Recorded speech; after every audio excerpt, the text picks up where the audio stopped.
Japet Aguilar plano ng mapalipad ng B-League at mapalaro sa kanilang ongoing season. Lahat daw ng mga offer ng Ginebra sa kanya ay handa nilang tapatan. At Matthew Wright, Jason Castro at CJ Perez makuha din kaya ng B-League?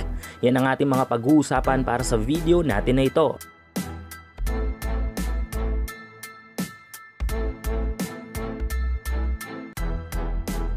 So gaya nga ng sabi ko ay mag-update tayo sa ating napag-usapang balita nito lamang na galing kay Sir Snow Badwa kung saan ay may malaking offer ang tatlong Japanese ball club para sa ating mahusay na veteranong manlalaro sa PBA na si Japet Aguilar. Naging usap-usapan nga ang pinost na ito ni Sir Snow sa iba't ibang basketball groups at page sa social media. Naging hati nga din ang opinyon ng ating mga kababayan about sa isyong ito. May mga nag-agree na i-grab ni Japet ang offer dahil nagkakaedad na daw ito at matatagalan pa bago niya daw ito kitain sa PBA. Habang yung iba naman ay hindi sumang-ayon at mas mabuti na lang daw na sa ating sariling liga magretiro si Japet. Pero ito nga at may pasabog na post muli si Sir Snow. Ayon dito ay plano na daw mapalaro ng mga B-League teams na mga ito si Japet sa ongoing B-League season kung sakaling mag-agree ito sa kanilang mga offer. At dali-dali nila itong papaliparin papuntang Japan dahil nga ang deadline ng pagkuha ng Asian import ay sa Pebrero o Marso pa ng susunod na taon. Ganito na nga ka-agresibo ang mga ball clubs na mga ito habang magiging dagok naman sa kupunan ni Japet ngayon na Barangay Ginebra ang tila mas maraming benepisyo at times 3 salary offer na binibigay ng B-League sa kanilang manlalaro. Dahilan upang masagasaan ang kaya nilang ipasahod kay Japet. Ayon kay Sir Snow ay handa daw tapatan ng mga B-League teams na mga ito ang mga magagandang offers ng Gene Kings kay Japet. Kabilang na nga dito ang medyo malabong retirement package daw ng Ginebra.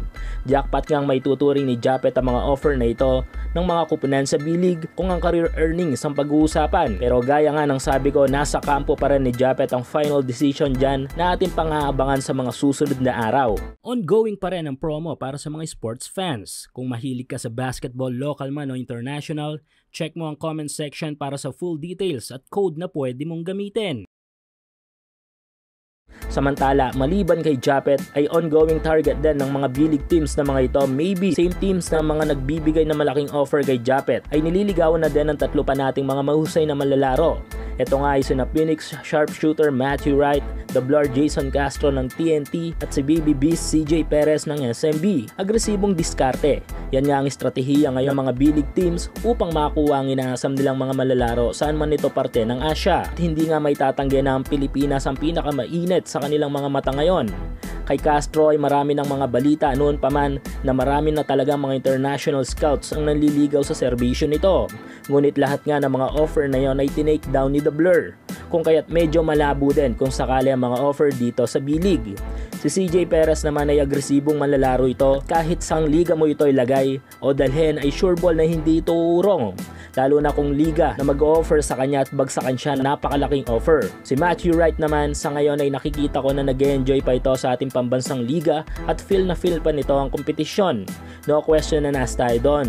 Pero kumusta naman ang pasahod? Marahil ma-enjoy pa rin ni Matthew Wright yon sa kanyang kupunan, ngunit mas mukhang ma-enjoy niya ito kung triple ang laki ang sinasahod niya ngayon, hindi ba? Pero sa kanila pa rin ang huling decision dyan kung kakagatin ng mga offers o mananatili ang mga ito sa ating pambansang liga.